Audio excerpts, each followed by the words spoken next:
Are you with me? Yes. We are here to uplift today. We're starting off with some uplifting. That's what we're going to do here at the start of the show. Because I use the words self-promotion. Self-promotion is key. And the reason why we're talking about self-promotion today is because I have had more than one individual come up to me and just say, man, you know what? I really feel like I'm busting my ass out here. I'm traveling the roads. You know, I'm getting in the car. I'm getting the miles in. I'm getting booked across all the areas that I live and even further than that. I'm just not making any progress. I'm just not getting there. You know, I'm not making my way in the direction that I want to go into.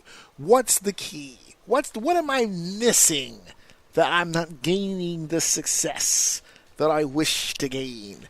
I had a friend of mine come to me, and he said this with a straight face. I tried not to laugh because he was being super serious.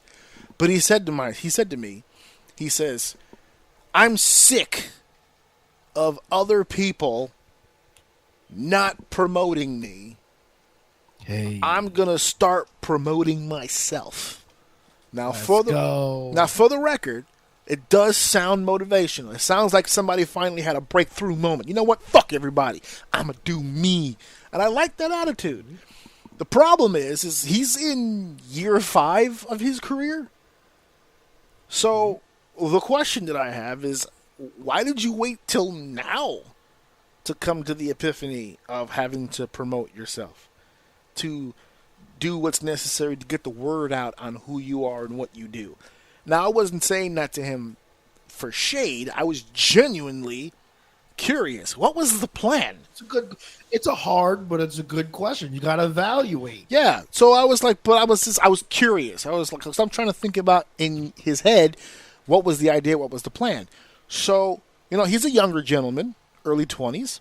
Which is good. He had the idea in his head, and he's not completely wrong about this. This is why I say no shade. He's not completely wrong in this. He was under the assumption that if you're going to book a talent, you would think that promotion would promote the fact that talent is going to be appearing on the show. And a lot of promotions, I would dare say most of them, on the independent level, don't do that. They don't. Every now and then you get like a little match card, you know, this person versus this person, and then they share it out on social media, and then they go about their day. They go about their life, right? So he was under the assumption that there would be more to it than that. That there would be, there would be more than a little bit more than social media, right? When they do the flyering, when they do whatever, it's just letting people know that we're going to be there. Hey, we got this kid on the show. He's a pretty decent performer, or a very, very good performer, however you view him. Hey, come check him out. None of that happened. So then he got upset. He's venting, whatever the case may be. So I asked him. I said, well, you've been relying solely on just their promotion, like on their website or their social media. He's like, yeah, I mean, I share it out on my stuff too, but they don't really talk about the wrestlers in general. I said, okay, all right. So, do you cut promos? You know, are you coming up with your own promotional material to sell? Not sell, excuse me, to show, to display for people to see. You know, if the company's not telling people you're going to be there, are you telling people you're going to be with the company? He's never done it. He's never done it. And the funny thing is he hasn't even been asked either. He doesn't cut promos. They've never asked him for a promo. For year 5. This is what he tells me. Yeah, but year 5. Are you that's actually a really good position though. So if you in the thought of selling yourself, your thought should be, hey, does this company promote XY person on their thing? No. Then your question to them when they book you is, can I promote it? Right. And then put your own stuff out there, letting people know that you're gonna fucking be there. Right. That's a way to do it for sure. But it's so funny to me because that's a very logical way to go about it, right? Hey, are you going to do something for me? No? Okay, well, can I do for myself but include your stuff in it? Yeah, sure. You know, it's funny. when I first started asking him this, none of this stuff even dawned in his head. So then he flipped it on to me, right? So he goes, all right, when you started, first started doing this, right? Like, what were the things that you were doing to promote? Were they promoting you, or were you promoting yourself? Like, how did that start for you? And I started officially, I consider the start of my career around 2010, 2011. And the ideology that they were going to promote me was a nice idea.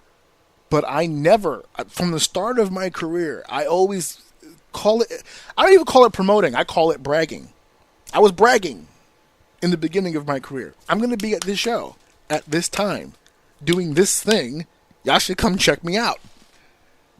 It was like, I think in the beginning it wasn't even like a promotional thing. I was just like giddy that I was starting a wrestling career.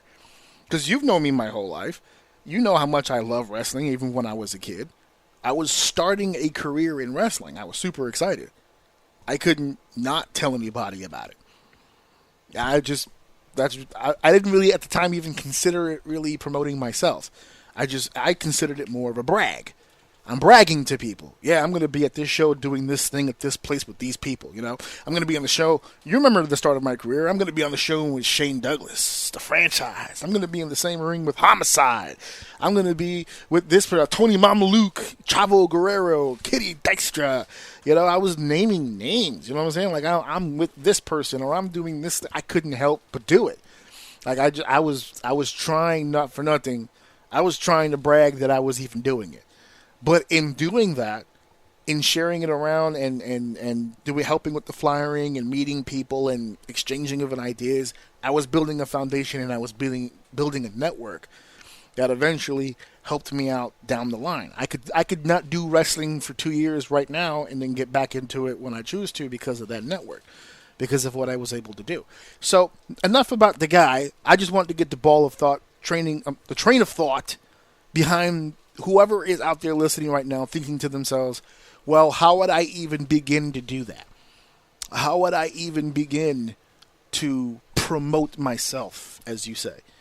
Well, let's leave the world of wrestling out of this for just a second. Because, and I know you know this, because you peruse the internet about as much as I do, self-promotion is not a wrestling-oriented thing. It's an entertainment business. It's a showmanship thing across the board. Even if you're not an entertainer or a showman yourself, when you're involved in business, it's important to get your brand out there. It's important to get as much material about you and what you do out there for the masses.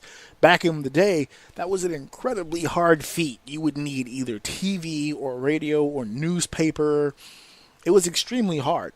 Now, you can promote yourself at your own leisure with one little push of a button on the phone in your pocket. But I'll take it one step forward. You're required. We're required at this point to do it. You're required. Like, that's the landscape of today. Like, yeah. Actors really don't like it. You don't get into acting the way that you wanted to. Like, people want people who are proven nowadays. Right. You have to already kind of be proven. It's no more training on the job. No more getting in that entry level. You gotta come prepared, and part of it is self-promotion. Yeah, you have to have some sort of foundation down for people to be able to get behind you and be like, okay, this is a person I either on the business side want to invest in, or as a consumer, they look at you and they say, oh, this is kind of a person that I'm interested in and I want to follow. So one of the things that I told him, and you and I have talked about this in the past, I said the first part of self-promotion you have to think of is what it is that you're promoting, right? Because one of the problems I have with the wrestling business isn't what people are doing. You know, we talked about Mr. Iguana. We talked about, Chad Gable. That's my spectrum of wrestling. Chad Gable, wrestler, to Mr. Iguana gimmick. And that's my spectrum, right? And then there's a whole bunch of in between. Personally, I may like or dislike whatever you do, but it doesn't really matter. Because as long as there is a demand for your supply, you're going to make some fucking money. You're going to do something very interesting. And one of the things that we had talked about is it's not so much what you're doing, it's how many people are doing the thing that you do. That's why I think it's hard for people to promote, because a lot of people don't have the confidence to boast about themselves, right? Some of them have that built into them, where they don't have the ability to just be like, to gloat and say, well, this is what I do. And then you could be confident, but sometimes self-promotion goes a little bit beyond just confidence. You have to have a showmanship about it. There's got to be a charisma to it when you talk to people. And sometimes they don't know what it is to promote. They don't know what it is to sell. And I always tell people that that's where you start. Because if you do the same thing everybody else does, no one's going to give a fuck. What is it about you that you're promoting? What is it about what you do? What is it about who you are that's interesting?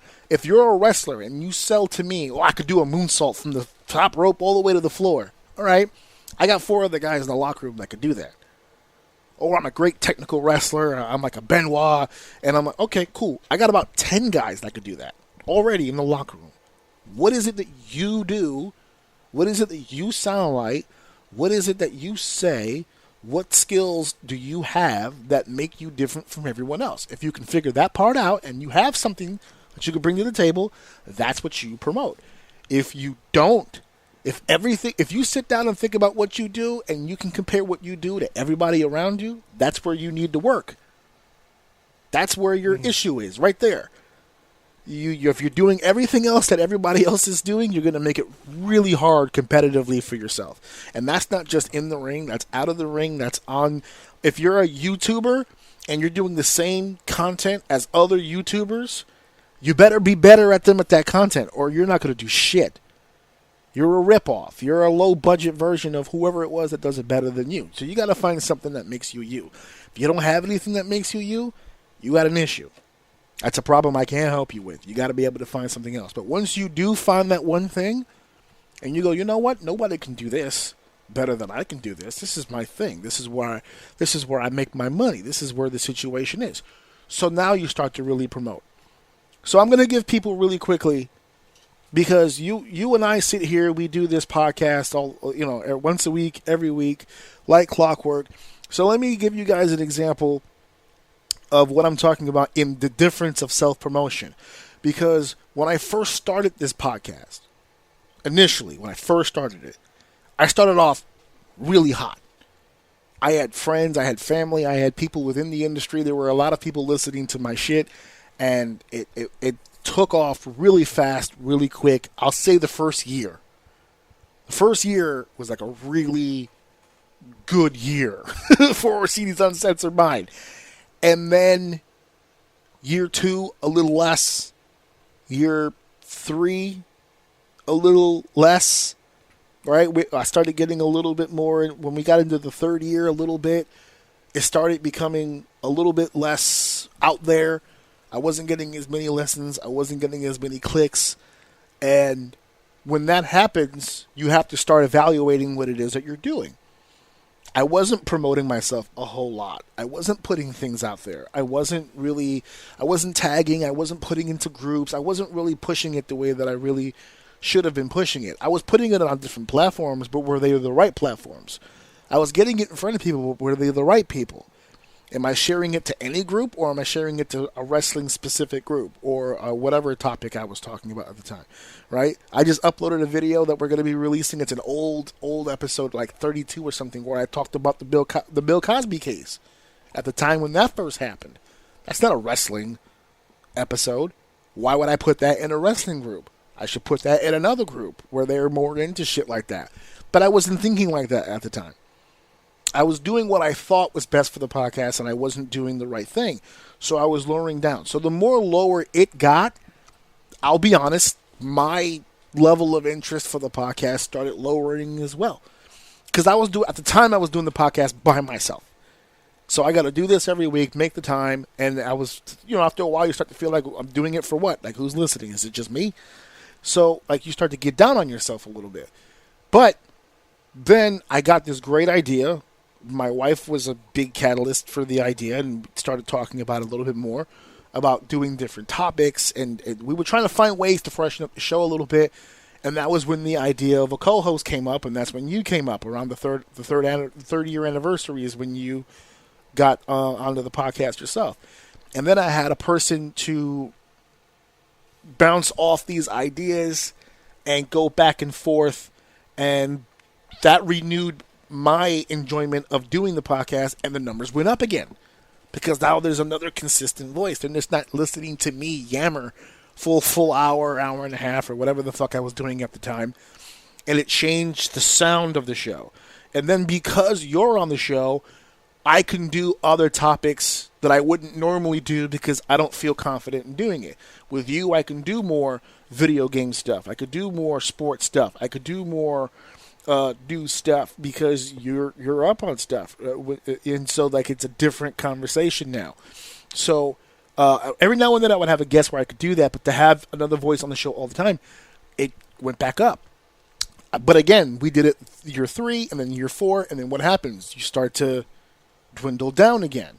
And that was when I finally had made the decision to just take a break, because I was just kind of like, I was going through school and stuff, and it was just piling up, kind of like I'm going through right now. But my situation right now is short term. This is only for like a couple more weeks. But it started to tally up, so you get down on yourself again. And that's what happened. I just decided we'll just take a break and I'll just clear my head. Maybe I'll try other things. And I didn't really get a chance to try the things that I wanted to try because I was still in my own head doing my own thing. I'm pulling the curtain back on this. So the decision to do the podcast again, not only with you, I didn't want to do it the same way because the way we were doing it before didn't work. Or at least I felt like it didn't work. So I came up with a battle plan. And that's where the YouTube thing started. That's where the shorts started. That's where the hashtags into different venues and different areas. I started putting it in different areas in front of different people. And I didn't rely on my circle anymore. I kind of jumped out of that. I don't even care about anybody I know listening to the show anymore. It was all about new listeners. And for the last year and a half, because of that, our numbers have jumped exponentially. We're doing numbers now that I never did. We're doing numbers now that are better than the first year. Because I started really paying attention on what it was taking to take it to a different level. And so I just want to give people an idea as far as the self-promotion and how you... Because a lot of the demotivating things about promoting yourself is time. It takes a lot of time to promote yourself, or at least to really get the materials out there. So for people who are in the industry, a lot of the ways that I've been able to help change this whole thing around, and you've been a big part of that too with your contribution to the show, and the process of taking, like right now, right today, what's going to happen is we're going to end this recording. I'm going to take this full MP3, because that's another difficult part about this show, folks. A lot of people don't know. We don't do this in bits. Like, me and Dave sit here for 2 fucking hours or 2.5 hours the whole fucking time. And we do it straight. Just like we do on the lives. That's not a live thing. We do that all the time. And so what happens is even if we fuck something up or edit something out, I'll do it later in post. I'll take the whole thing, I'll skim through it. This is where it is. Cut that, trim it, make it a little bit more fluid of a transition. I do all that at the end of it. Once I do that, then I take out the MP3 as one simple file, and then I leave the MP3 in there. I make a video out of it now. I change formats. I add pictures. I put my graphics on it that I took the time to make so that they could be opening and closing buffers, and then I import that as one video file. So I have a video and an MP3 of the same exact thing. Now I can stretch it to different places.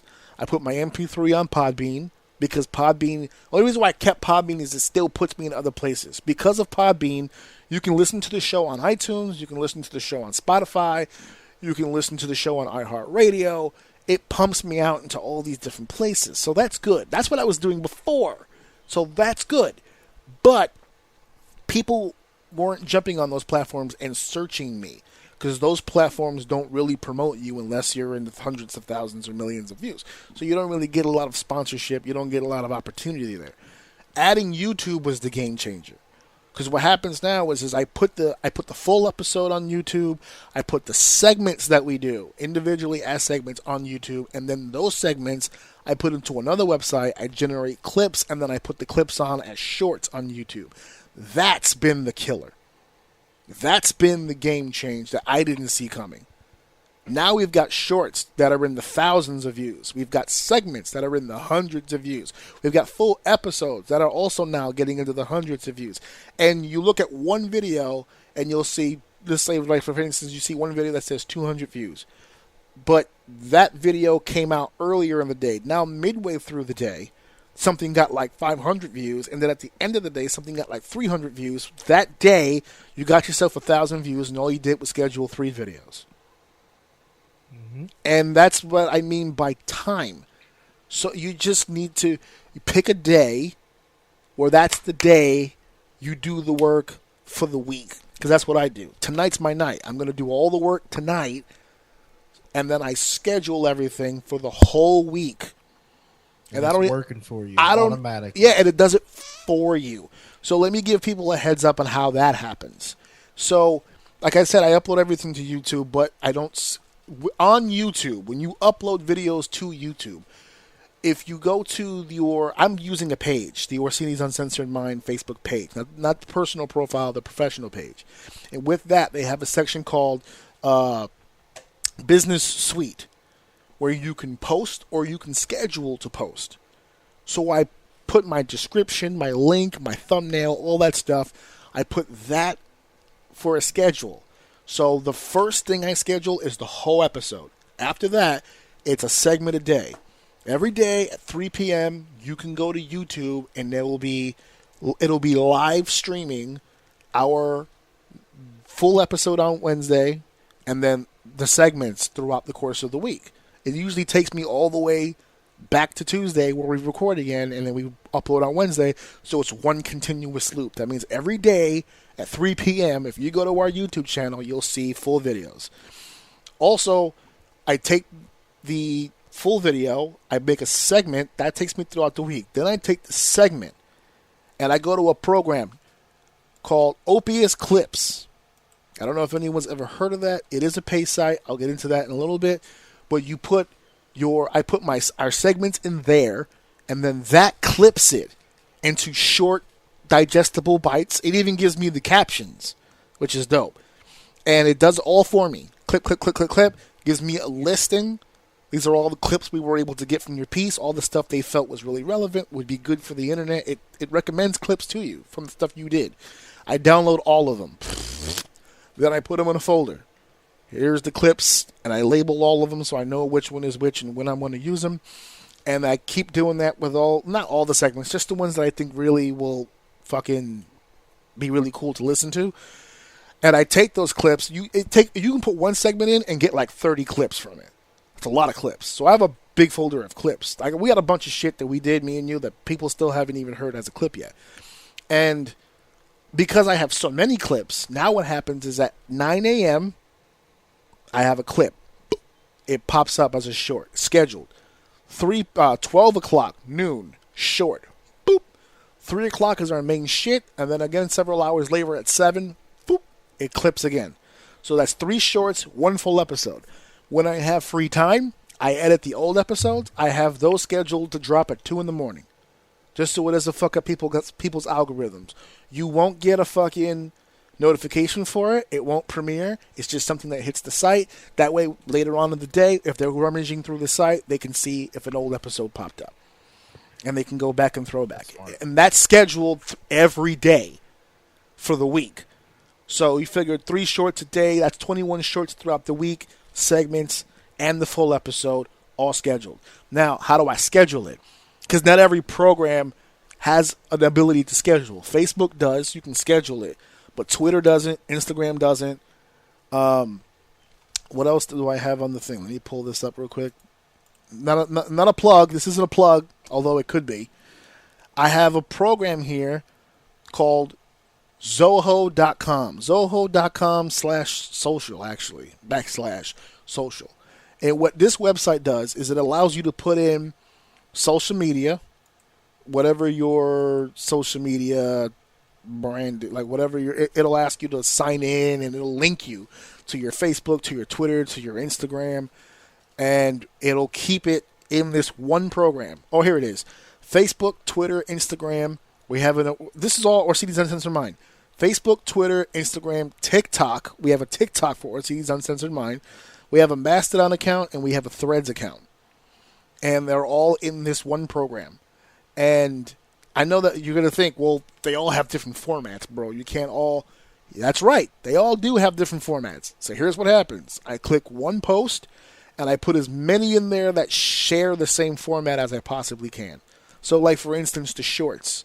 I don't do anything with links on the shorts. So, believe it or not, I could put all fucking 6 and just input the short, put my little caption or whatever, set the time, set it and forget it. I move on. And it sits there. If I want it to go tomorrow at 3 p.m., it fucking sits there. And at 3 p.m., boop, it hits all of these social media platforms all at once.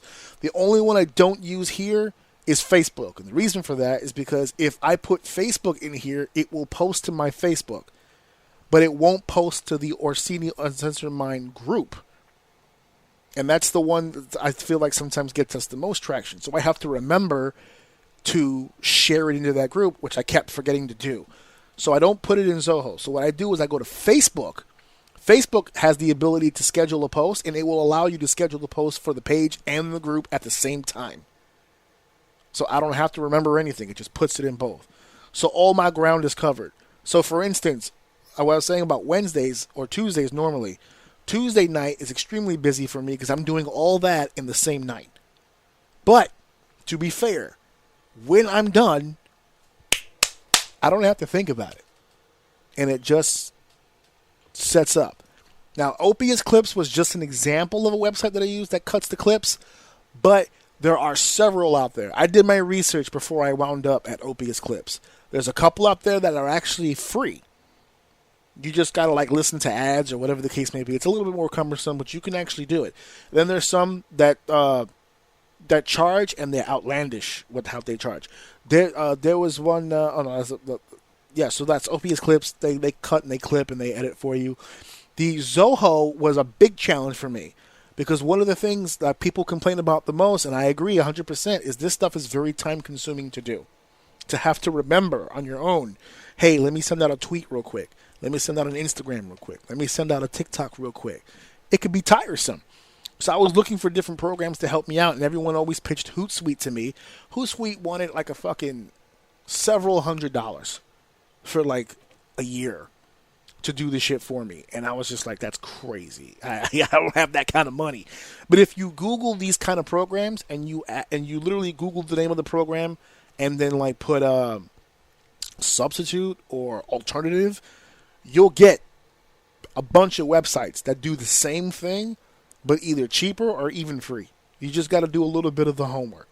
And that's how I found Soho. They did everything that Hootsuite does, and it's just half as much. It's not even nearly as expensive. So I just did that. And you can still do all this free, trust me. It's just, it doesn't cut down on the time the way you would think. So I just invested in myself. I bought a year for Zoho, I bought a year for Opius Clips, and I just go ham.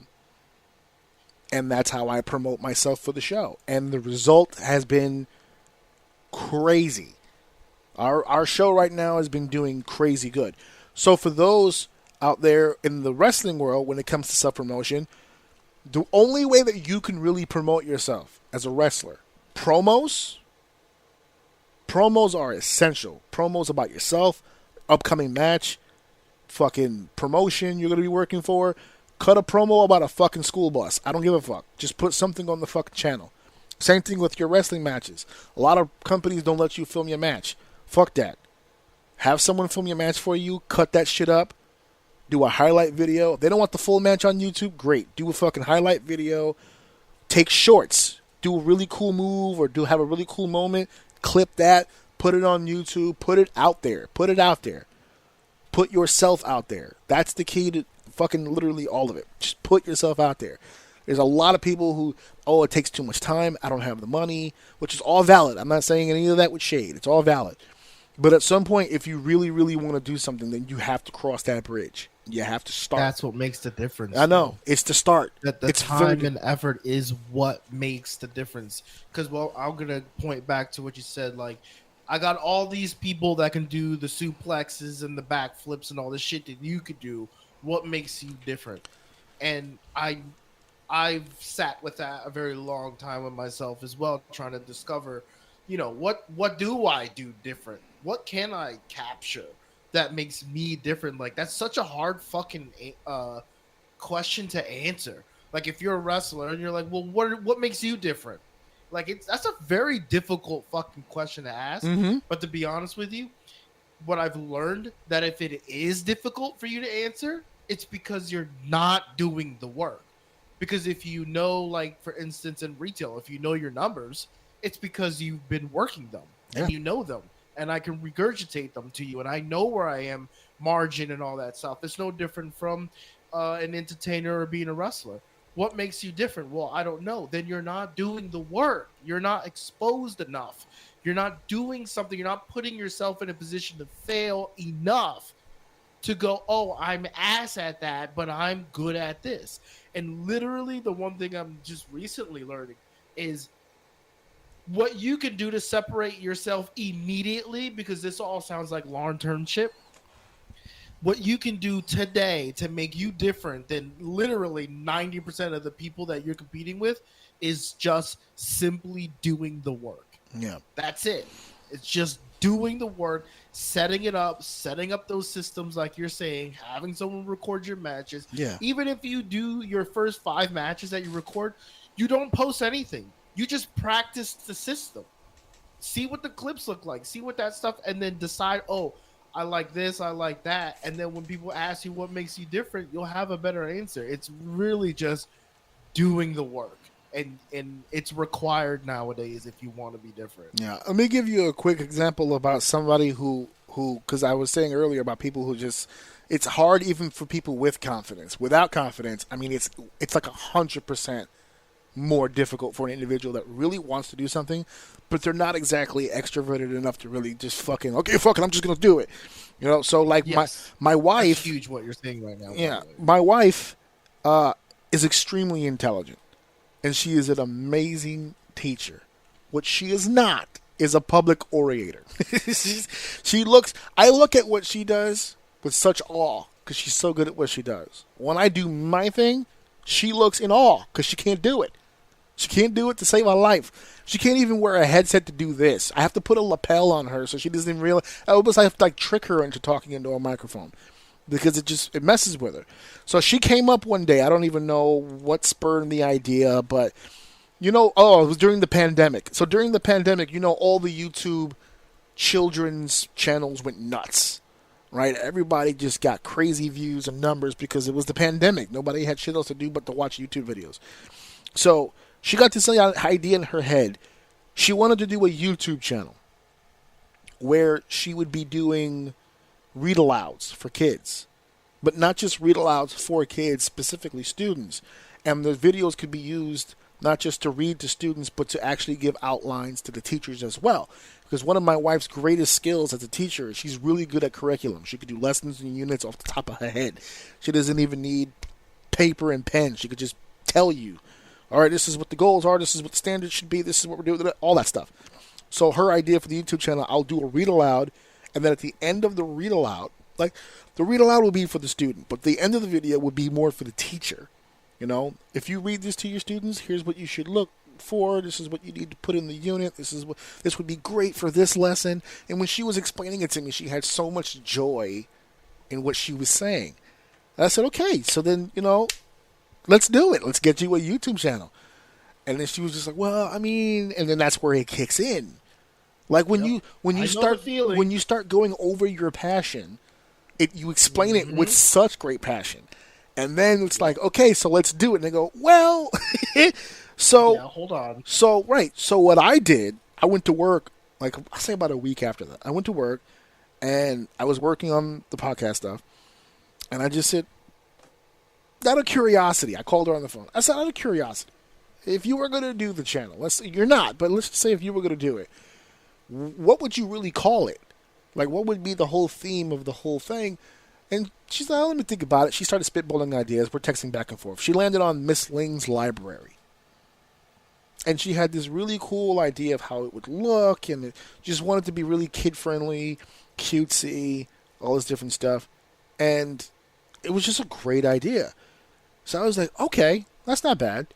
So I created a Gmail, and it was, I don't want to give the Gmail out because it is public still, and I don't want people to look at it just yet. But I created the Gmail, which when you create a Gmail, it automatically creates a YouTube channel for you. And I had a buddy of mine on my Instagram who I commissioned before to help me with a logo with something else that I had done with a friend. And he does really cutesy kind of caricature kind of art. So I was like, hey, I got this project with my wife, and she wants to do this. And he was like, all right, so send me some ideas. I said, cool. I said, so I didn't tell her about the guy. I said, hey, look, to Steph, if you were, let's say you did the library thing, like, you know how I have my Orsini's Uncensored my logo? She's like, yeah. Like, what kind of logo would you have? And she just started describing what she thought would be a really cool logo. You know, I'd obviously have my hair in a bun, and I want a chalkboard behind me, and she came up with this whole thing.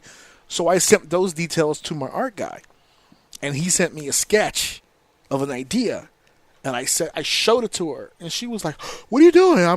I thought we weren't doing this or whatever. I was like, okay, but if you were to, would this be something that you would be interested in? Just look at it like as an art liker, right? A lover. Would this be something you can use? Well, I would change this, I would change this, I would change that. So I sent those notes to the guy. Next thing you know, complete, not even a sketch, complete digital rendering down to the color. It's a whole piece. And I sent it to her. She was like, oh, that's really cool. That would be a really cool picture. It says Miss Ling's Library on the bottom. It's a real logo. So I used that logo and I put it on the Gmail account. And I put it on the YouTube channel. And I created a whole channel, and I showed it to her on the laptop. I said, look, you have a channel. And she's breathing hard. She's like, wait, what? What happened? I was like, yeah. It's just that quick. It's just that quick. But it's a very big hurdle mentally for a lot of people to cross. She blinked, and it was right there. I said, but that's what I'm telling you. Like, you're making a mountain out of a molehill. Like, it really isn't. And her idea wasn't to be on camera. She was going to use my equipment to read into the microphone. I said, you're not even on camera. You're just reading. So it could be the same thing. I'll plop the lapel on you. You just walk around, chill, and just read the book, whatever it takes for you to get through it. And all of a sudden, once the hard part, that she considered the hard part, which was putting everything together, once that was over and all that was left was the fun part, which is the reading of the book and the unit, the game changed. All of a sudden, it became a lot more doable. And that's all I'm telling people. That's all I'm telling people. You don't have to follow anything that I'm saying here today. But I'm telling you, folks, it's the start. The start is very, very important. Because that's what's going to help you as an individual get over the fear of what if I'm criticized, right? Because that's the other part of it. It is going on YouTube. It is being public, which means you're leaving yourself open to whatever the public may feel or think about what it is you are producing. And if you're producing something from the heart, it could be very deflating for you to put something out there and go, oh, damn, they don't like it, or I suck, or whatever the case may be, and then it deflates you. That's why, little by little, I've been telling you, when we upload these videos, they get likes, they get dislikes, right? There will be something that you say where you'll get like 7 likes. It's like, yeah, thumbs up, they like it. And then you did a video where you shit on EO, and you got 5 dislikes. Fuck this guy, right? That's every day. You know how often on a daily basis I'm called a bald fat fuck? It happens. I told my wife, it's just fucking words. It's just fucking words. My wife is just now coming around to the idea to People have opinions. That's it. They're not worth shit to anybody except them. You don't have to accept any of that. You're a fat bald fuck. All right, well, guess I'm a piece of shit and I should just go home and unalive myself. No, I'm going to live my life like fucking normal. Oh, you think this is shitty? Wait till I post the next one. Keep calling me shitty. Comment shitty on every single one of my things so my algorithms will go up. It doesn't matter. Most of the people who are successful on YouTube right now are successful based off the hate. Most of the movies today, go to any movie trailer and go into the comment section and you'll see nothing but hate for something that was never even released. But that brings up more attention to the thing. The hard part is the start, folks. That's the hard part. You just got to start. That's it. Even if the way that you started is not good, you started. It'll get better. It'll get better. I'm going to be honest. I've been feeling really embarrassed to upload. Right now, I'm uploading episodes 31 through 40. That means I have my first 40 episodes that I first started doing this on YouTube for everyone to hear. Those structurally and content-wise are very good episodes, but my audio is no good. I'm stammering a lot. I had just started. Fuck that, dude. Your first 100 episodes, dude, they were so raw and gritty and you were just talking stupid. I remember laughing so hard to some of those fucking stories. Fuck what you say, dude. Those were some good times, man. Oh my goodness, cracking up on myself listening to that shit. Those were good. Those were good, man. but you see how you respond to those episodes as opposed to how I respond to them. I listen, and that's the real world. Yeah, it's and that's the real world. Both of those experiences are out there. You're more in your own head about your material than the rest of the fucking world. I promise. Whether it goes well or it doesn't. There's episodes that we've done where I'm like, I wasn't really feeling that. And then I'll get an email or I'll get a message from people like, yo, you guys are killing it right now. And then there was episodes where I'm like, yo, me and Dave just fucking smoked it. This is great. And it didn't get the views that I thought it was going to get. It happens either way. The key is to just keep fucking trudging along and just fucking do it. For anybody out there that's listening to this, I know you have a project in your head you want to fucking try. Try it. Because the worst mistake you can do is to continue to live with something that you wanted to try and didn't do only because you were the one that decided not to do it. Because if you do it and you fail, you know what happens? Nothing. Nothing happens. You feel bad. No, I'll even raise you one. You know, nothing happens in the act. You know what? That's exactly what people would feel like. The scapegoat could be like nothing happens, but in actuality, what really does happen is you gain experience. Yeah, and that's what people don't realize. The fail is the W. Yeah.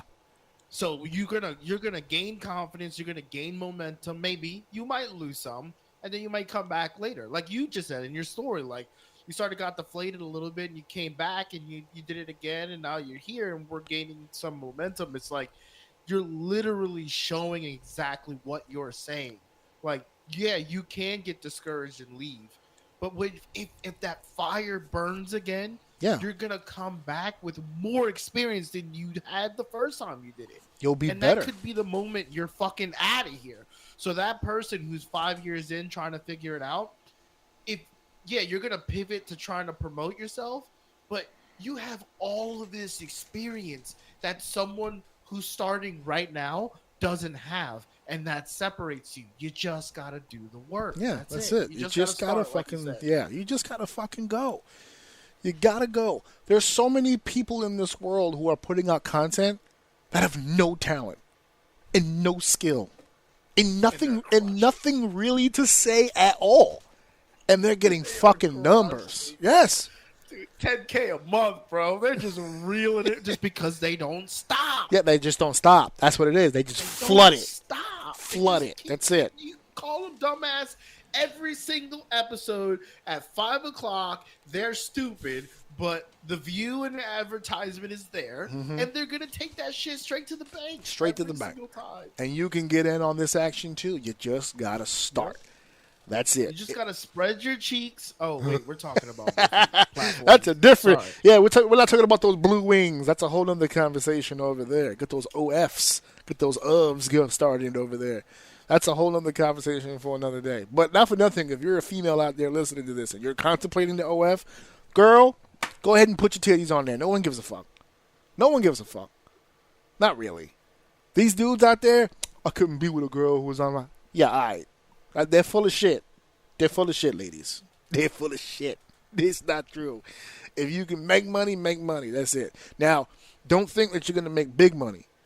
For those women out there that are getting those $1 million, that's not everybody. I think the average income, I heard online the other day, the average income for an OnlyFans user is like $200 a month or something like that. Like, they're not getting any real money in OnlyFans, so it is what it is. But yeah, that's because they're not doing the work. They think you just go on there and bust it open. No, no one knows you're busting it open. You gotta promote that shit. I don't know what your coochie looks like, but I know I've seen it. Busting it open every Tuesday at 5. Come check me out. Yeah, I think a lot of people in my circle thought that I was going to talk about more like promos, how to do promos and stuff. That's not what this is. That's not what this is. You know what? I'm glad you said that, because as you started going on, I'm like, I wonder if this is going to be not so much, is it helpful, but is he going to accept the message? Because you pivoted off the physical question, but I think you elevated the question and took it to a different place. Yeah. Because at the end of the day, wrestling isn't guaranteed. But it could open you up to other things in that lane. And this is more of a fundamental foundation thing. And if you can grow from there, you'll either take off this way or you're going to go somewhere else. Regardless, you're going somewhere. So I like that you made that pivot. You kind of took it off of wrestling and then brought it back. Because it's the habit. The foundation of what you said was a better message. Yeah, because it's the habit. You know, I could sit here and tell people all day that if you want to lose weight, all you need to do is diet. We could say it till we're blue in the face, but I can't make a person commit to the diet. That's what I explained here on this episode. We could teach you a method in which you can get better with your promos. But if you don't film your promos and put your promos out there, what was the point? Why do we sit here and go over how to do a promo if you're not going to record them and put them out? So I want to establish the habit first. Let's get the habit. Let's get the brain working on what we're going to do with our material, and then let's work on the fucking material. You need a plan. Execution. Yeah, you need a plan. Here's what I'm going to do. Here's how I'm going to do it. Now, if you want people to actually jump on it, when you execute your plan, you need to have the right content. Then we can have that conversation. So, yeah. So that's that promotion. Self-promotion is the key, folks. Don't wait on other people to tell the world how great you are. Because you know what the real truth is, and I'll end the segment with this. If you're truly great, they won't say shit about you. Because they don't want to promote somebody greater than them. They will only promote you when they have the advantage over you, because they'll make you feel like they're doing you a fucking favor. When in all actuality, you're the talent and you're doing them the fucking favor. But they make you feel that way because you're insecure and you have insecurities. We all have them. And they fucking poke it with a stick and they make you feel shitty for doing their bidding. So it continues to go in that path. It doesn't need to go on that path. You don't need to rely on someone else to do it for you. You can do it yourself. And if they don't appreciate you doing it on your own, then you know now that they've exposed themselves and you don't need to do business with this person. Because they've exposed themselves. They only want to do business on in their way, on their time, when they're ready, and that's not suitable for you. Because they have their own lives to live. They're not worried about your shit. So, you worry about your shit. And worry less about their shit. Trust me, they'll fall in line when you start getting over and you're able to draw money wherever you go. That's when people will really fucking love you. When you're up and coming in the industry, no one gives a fuck about you. All of a sudden, you're on television, you're on pay-per-view, you're doing this, you're doing that, and then you go to an indie show and they fucking blow you. The same guy they wouldn't book 5 years ago. They're sucking your dick lovely. You know how you get to that point? Promote yourself.